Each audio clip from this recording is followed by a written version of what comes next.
L'amour peut être difficile à définir au niveau de la façon dont une personne le vit. L'amour peut impliquer une affection personnelle, une attirance sexuelle, une admiration platonique, une loyauté fraternelle, une sollicitude bienveillante ou une adoration respectueuse.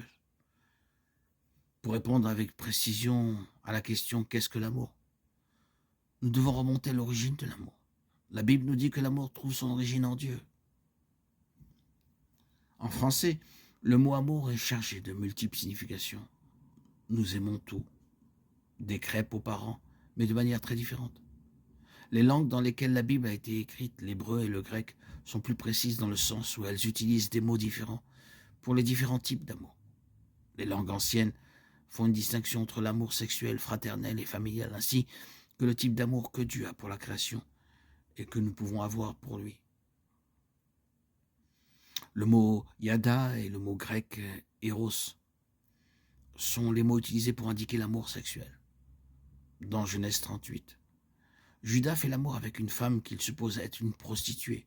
Dans l'hébreu original du verset 26, le mot est, et il est utilisé pour décrire l'amour entre David et Jonathan dans 1 Samuel 27. Le mot grec pour amour fraternel ou affection est utilisé pour désigner l'amitié dans Jean 15, 19, Romains 12, 10 et Hébreux 13, 1, qui signifie amour naturel. Par exemple, dans 2 Timothée 3, 3 se trouve aussi dans Nombre 14, 18. Jésus veut inculquer à ses disciples, alors que nous servons les autres par la puissance du Saint-Esprit, qu'est-ce que l'amour fraternel? Dans le sens le plus basique, l'amour est l'émotion ressentie et les actions accomplies par une personne soucieuse du bien-être d'une autre personne. Matthieu 22, 39, Jean 13, 34. L'amour implique affection, compassion, attention et sacrifice de soi. L'amour trouve son origine dans la Trinité divine, dans la relation éternelle qui existe entre le Père, le Fils et le Saint-Esprit. 1 Jean 4, 7, 8. L'amour est propre à l'expérience humaine d'être un porteur de l'image de Dieu. Un propriétaire d'animal de compagnie peut aimer son chien. Il se soucie de son bien-être et en prend soin. D'un autre côté, son chien ne l'aime pas vraiment. Oh, il remue la queue, s'assoit à côté de son maître et vient quand on l'appelle. Mais toutes ses réponses sont basées sur le fait qu'elle le nourrit et le garde au chaud. Les animaux ne peuvent pas aimer de la même manière que les humains créés à l'image de Dieu peuvent aimer. Voici l'essentiel de l'amour. Voici comment Dieu a montré son amour envers nous. Il a envoyé son Fils unique dans le monde afin que nous vivions par lui. Et voici l'amour. Ce n'est pas nous qui avons aimé Dieu, mais c'est lui qui nous a aimés et qui a envoyé son Fils comme victime expiatoire pour nos péchés. Bien-aimés, puisque Dieu nous a tant aimés, nous devons aussi nous aimer les uns les autres.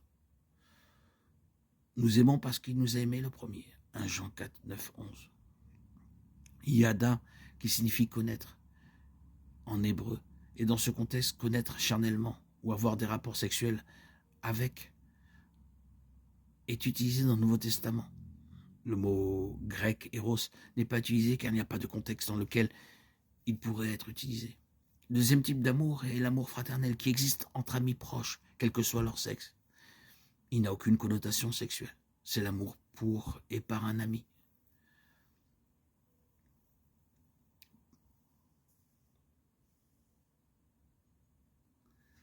Le mot hébreu est ahava, philéo. Pour l'amour familial ou tribal, le mot hébreu est encore une fois ahava, indiquant une affection profonde. Et le mot grec est storge. Nous trouvons ahava dans tout l'Ancien Testament en raison de sa large gamme de significations. Mais le mot grec storge n'apparaît dans le Nouveau Testament que comme un mot négatif, astorgos. Enfin, il y a le mot hébreu chesed et le mot grec agapé, qui sont utilisés pour exprimer le type d'amour que Dieu démontre envers ses élus. Chesed est souvent traduit par amour inébranlable ou bonté. Un bon exemple de chesed éternel est lent à la colère et riche en bonté. Il pardonne l'iniquité et le péché. L'amour chesed de Dieu est la raison pour laquelle il n'abandonne jamais ceux qu'il a adoptés comme ses enfants. Tout au long de l'Ancien Testament, le peuple de Dieu est tombé à plusieurs reprises dans l'idolâtrie et le péché, mais il a toujours préservé un reste. Il n'abandonne jamais son peuple.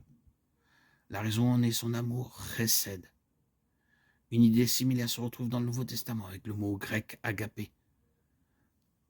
L'amour agapé est la bonne volonté, la bienveillance de Dieu manifestée par le sacrifice de soi et un engagement inconditionnel envers l'être aimé.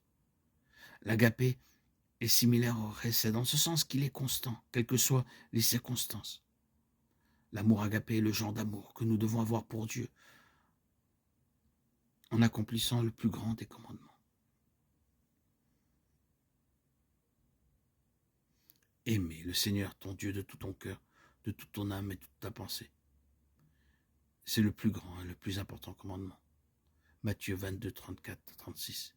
Et le deuxième, qui lui est semblable, tu aimeras ton prochain comme toi-même.